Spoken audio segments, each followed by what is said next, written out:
It is my opinion that you do not really understand the concept of banking. All the banks are broke.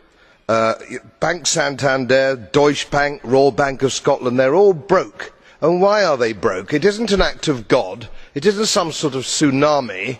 They are broke because we have a system called fractional reserve banking, which means that banks can lend money that they do not actually have. It is a criminal scandal and it has been going on for too long. To add to that problem, you have moral hazard, a very significant moral hazard from the political sphere. And most of the problem starts in politics and central banks, which are part of the same political system.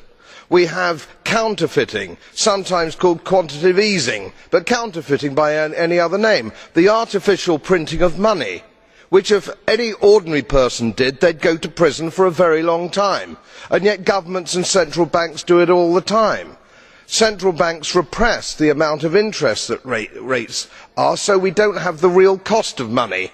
And yet we blame the real retail banks for manipulating LIBOR.